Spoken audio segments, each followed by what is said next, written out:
अखन अहाँ सब सुन रहल छी अमचन म्यूजिक की शानदार प्रस्तुति।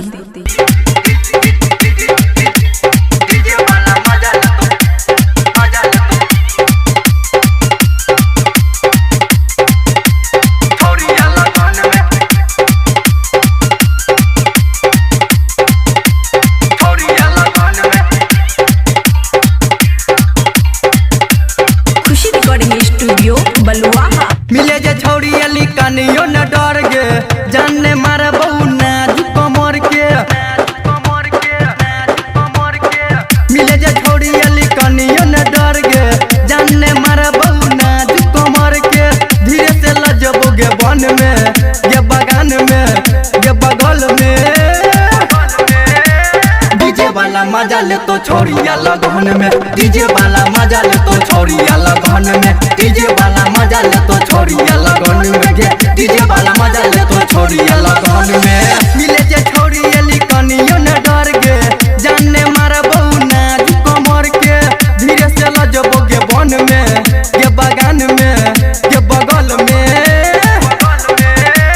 डीजे वाला मजा ले तो छोड़िया लगन में डीजे वाला मजा ले तो छोड़िया लगन में डीजे वाला मजा ले तो छोड़िया लगन में गे डीजे वाला मजा ले तो छोड़िया लगन में डीजे सुमित सतीश रैमा डीजे वाला मजा ले तो छोड़िया लगन में छोड़िया लगन में छोड़िया लगन में छोड़िया लगन में छोड़िया लगन में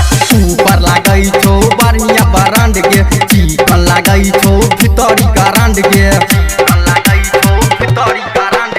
ऊपर लागई छो बढ़िया बरांड के चिकन लागई छो भितरी बरांड के मुझे बनल छो हमारा गेरानी संगा से ठोपे ठोपे चुए छोका पानी मुझे बनल छो हमारा गेरानी लंगा से ठोपे ठोपे चुए छोका पानी धीरे से लजबो दलान में गे बगान में गे बगल में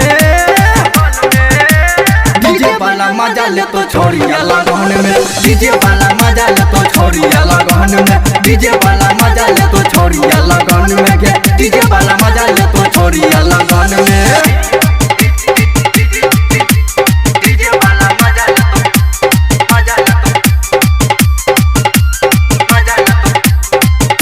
तो छोड़िया लगन में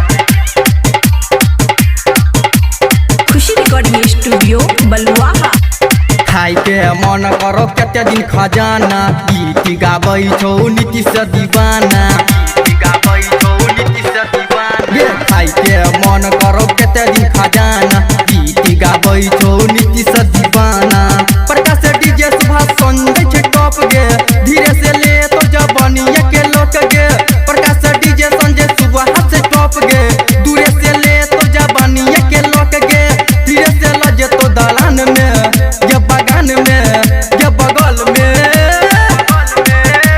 डीजे वाला मजा ले तो छोड़िया लगन में डीजे वाला मजा ले तो छोड़िया लगन में डीजे वाला मजा ले तो छोड़िया लगन में गे डीजे वाला मजा ले तो छोड़िया लगन में मिले जे छोड़ी अली कनियो न डर गे जाने मारे बहु नाजुक कमर के धीरे से लजबो गे बन में गे बगान में